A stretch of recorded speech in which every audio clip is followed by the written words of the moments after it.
Well, good morning, everybody. For the 186 careers class, um, basically what we're going to be doing for the course of the semester is that either I'll give a short lecture, or I'll have a guest speaker, or there'll be some type of on-camera homework that I'll do that you guys will duplicate, and basically write your response to it, or your highlight notes. So kind of do a 1 page or less summary. I don't care if you do it in bullet points, or you write a narrative out, or you just write all the key, like I said, almost like bullet points, the key points that you got out of the lecture or out of the guest speaker. So that's basically what the homework is for this class. Is a series of short half a page, 1 page papers, if you will, about what the highlights were of either my presentation or a guest speaker. And I'll let you know if there's a paper due. Next week there won't be a paper due. Instead, I'll be asking you some questions and you'll be writing down the answers, and that will be your homework. So pretty straightforward stuff. Don't sweat it.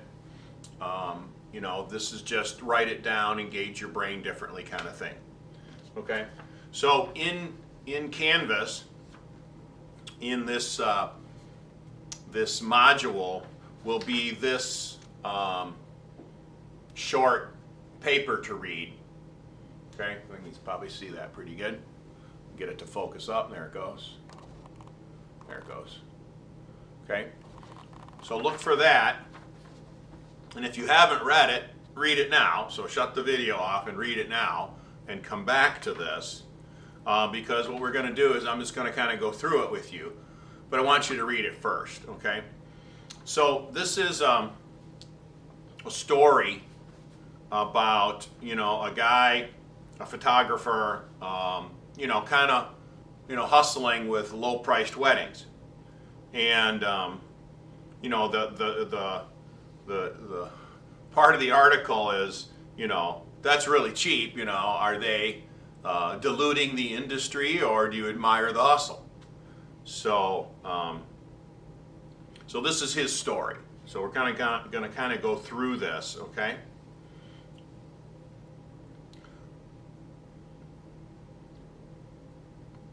The smart photographers sit with open minds and get a bit introspective and take a look at their own business practices. The stupid photographers will sit from on high and just point fingers, or sit at the bottom and think, I'm banking $1,000 a month that I don't claim with an $800 camera, right? So this guy that wrote the article is, I think, is in the Atlanta, Georgia area, and he is photographing bands.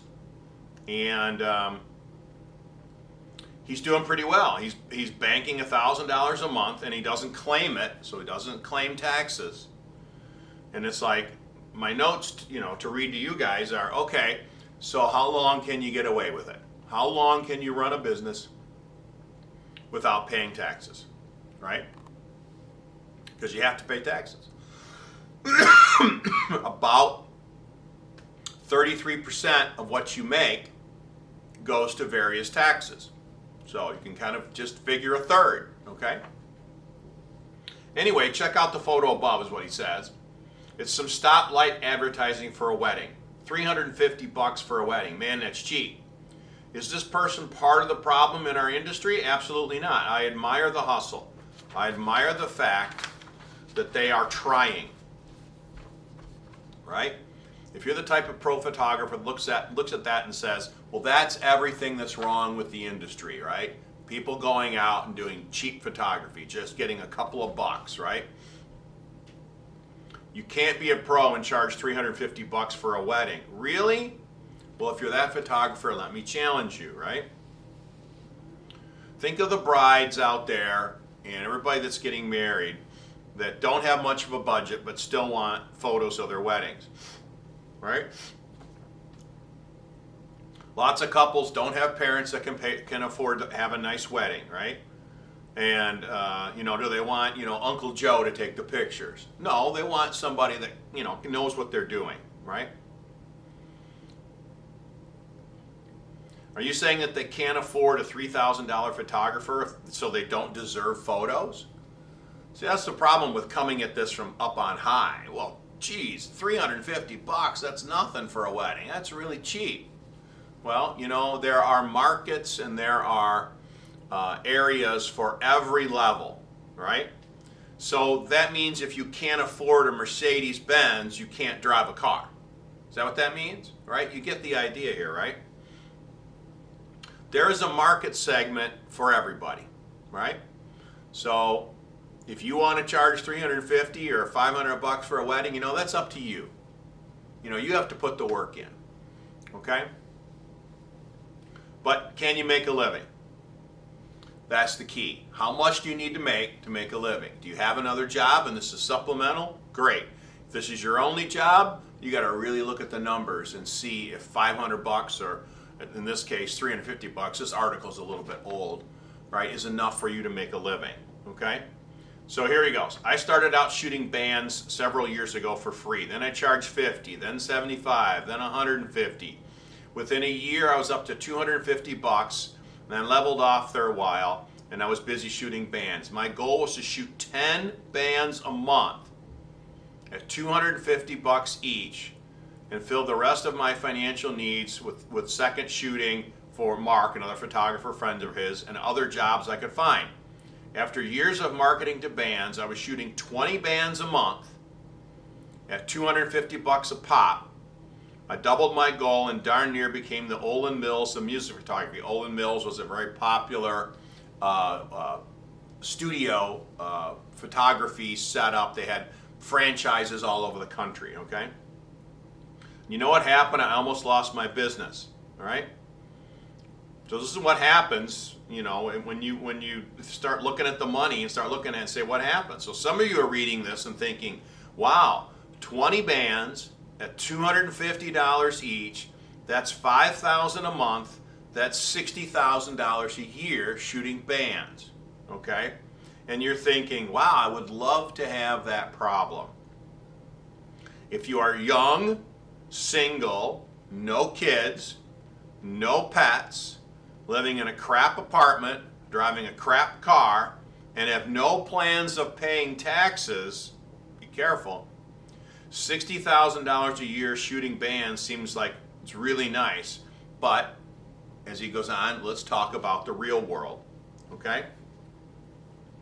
First of all, thanks to our tax codes, right, you can go ahead and take about 30% of that and give it to the government. If it's not income tax, it will be something else, right? So just budget for that. You want to buy a house someday, okay? And if you're a self-employed person, you have to show that you actually make money.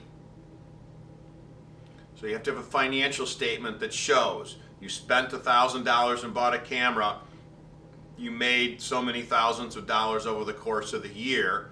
Here are your expenses for car and gasoline and your subscription to a Photoshop or Lightroom, right? All those things, all your expenses, and then what you have left over is profit. Oh, by the way, after you've paid your taxes, right? So about 30% goes to taxes.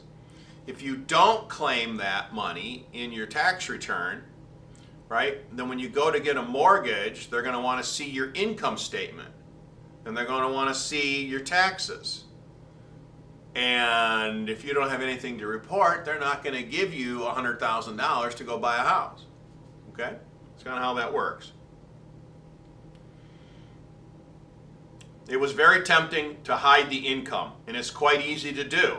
But one day it will catch up to you, and you're gonna get caught, right?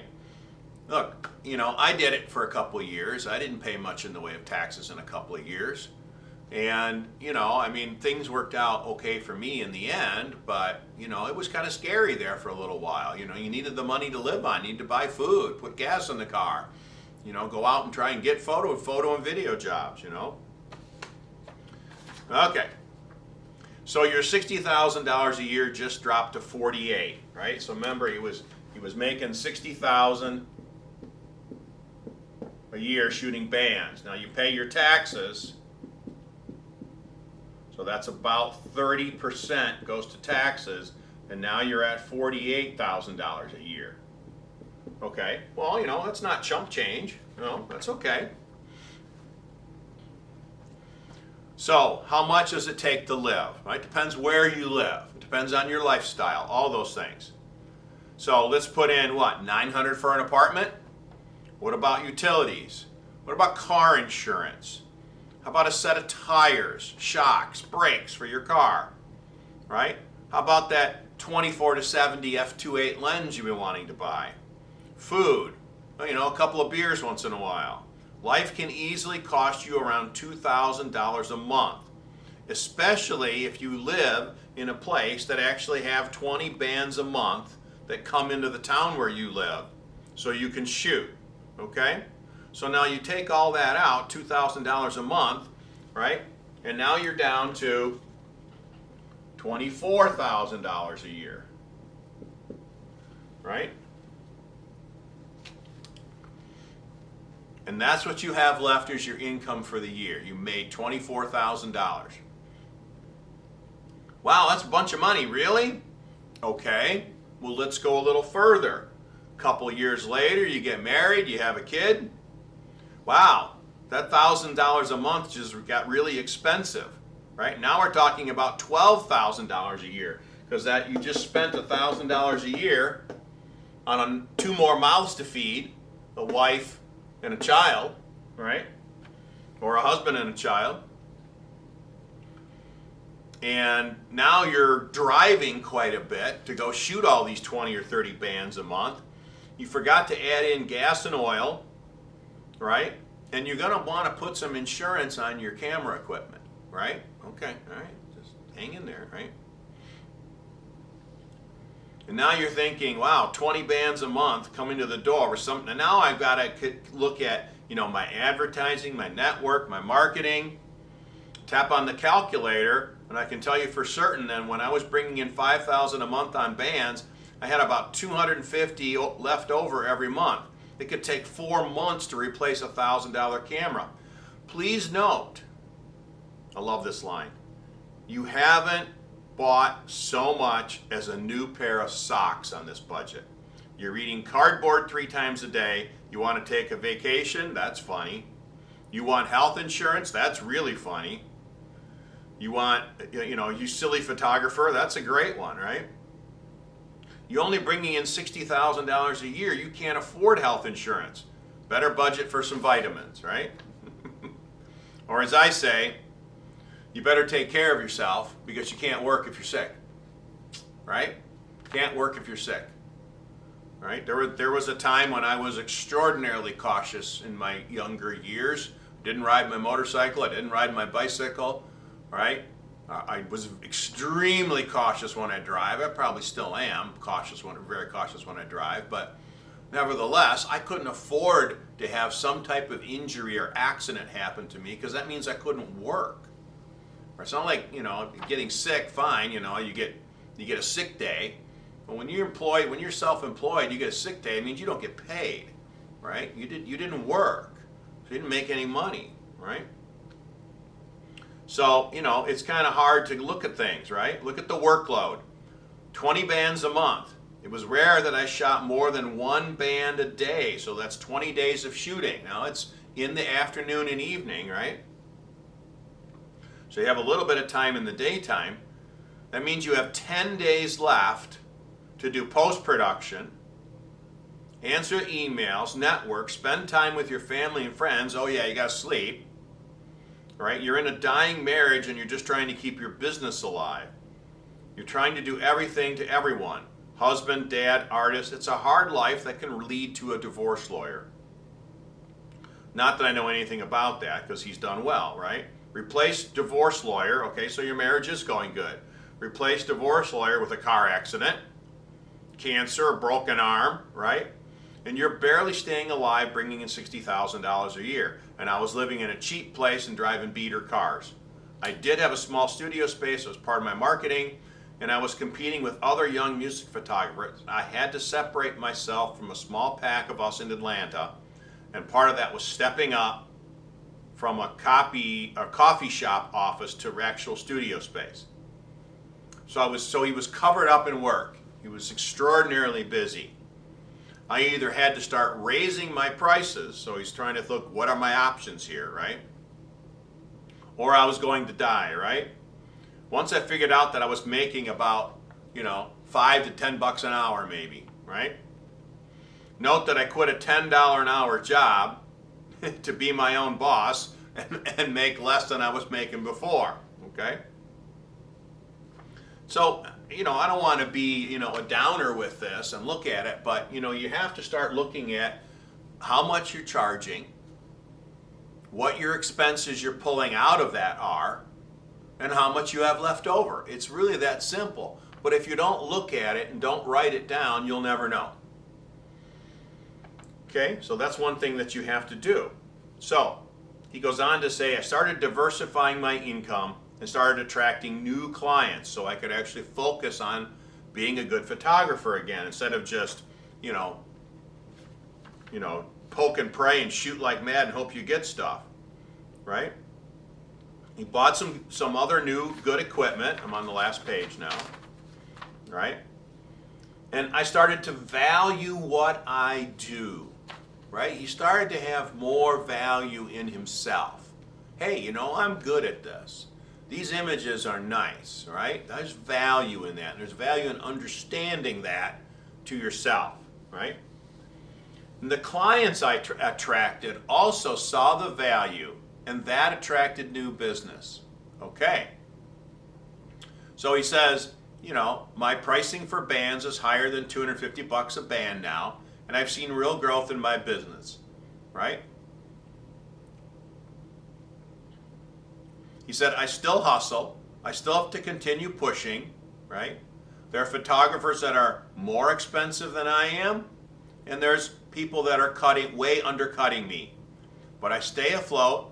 I'm still alive. I still don't have health insurance. I haven't purchased a new home. He's shooting alien bees, nothing wrong with that. So don't fret over a cheap photographer. I actually tip my hat to them and say good luck and good shooting. It's a hard life. But at the end of the day, for those of you who can't seem or don't want to do anything else with your lives, photography is the greatest job in the world, no matter if you're getting $50 for a shoot or $50,000 for a shoot. See, he's kind of come to the realization that this is what he wants to do, and he's going to make it work. Okay? So I can't sit here and define success for you. You have to do that, right? What do you want to do? Where do you want to go? How are you going to get there? Right? Those are all decisions that you'll have to make, and hopefully the course of this semester I can help you point you in the right direction as to what those pathways or some of those decisions are going to be, or at least give you some of the information you need so that you can make some of those decisions on your own. Don't let anybody else define you, right? You define what success is for you, okay? So it's quite an interesting article. And he goes on to say that, cheap photography has its place, right? It's just another way to take a look at what's going on and where do you fit in. What's your pricing? What's your costs? What's your market segment you want to go after, right? I was not, a portraitist. I did a lot of weddings early on because wedding photography is one of the easier avenues or pathways to get into this business where you can make some decent money, okay? So,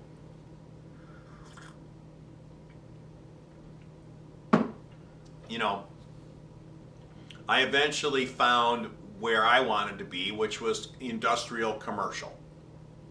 And then eventually, pretty close after that, aerial. So I did a lot of aerial photography. So that was my market. Because I was very mechanically inclined, I understood the industrial market. Okay? I can go into factories and look at machines and understand them and, and help the builder of that machine get some good images of it, because I understand mechanics and mechanical things, and I can talk their language, right? The industrial side of thing was the same thing. I'm a business, so I understand, you know, industry and having to market and advertise and sell and all of those kinds of things. And how do you need this to look so that you can use it to sell with it? What do your salespeople need? You know, what do you need for advertising? Those kinds of things. So that's where I used, you know, some of the strengths I had in my background to bring into my photo and video work that, you know, helped me become, you know, successful in that time period and in those markets. So you have to kind of look at, you know, what's available to you, what can you do, and how much you're going to charge. So it really does start to get down to, at some point, you know, dollars. You know, because if I didn't, you know, talk about money, right, I wouldn't be doing my job, right? I wouldn't be giving you information you need to make good decisions in the future, okay? We'll talk a lot more about money during the course of this semester, and we will go through some various scenarios, looking at what your profit might be on a wedding. So I think the next video that I'm going to do, I misspoke myself, there's not some writing next time. Next video is we will do a cost analysis breakdown of a wedding. So we'll look at how much you have to charge and then how much you made at the end for how many hours you worked. So we'll look at that next week and kind of get this whole idea going about, you know, the financial side of being behind the camera. Okay? All right, cool. So read the article and write up, you know, a paragraph or so of what you got out of that article and what you got out of listening to me kind of go through the article. Okay, great. See you next week, I hope, right? Okay, see you, bye.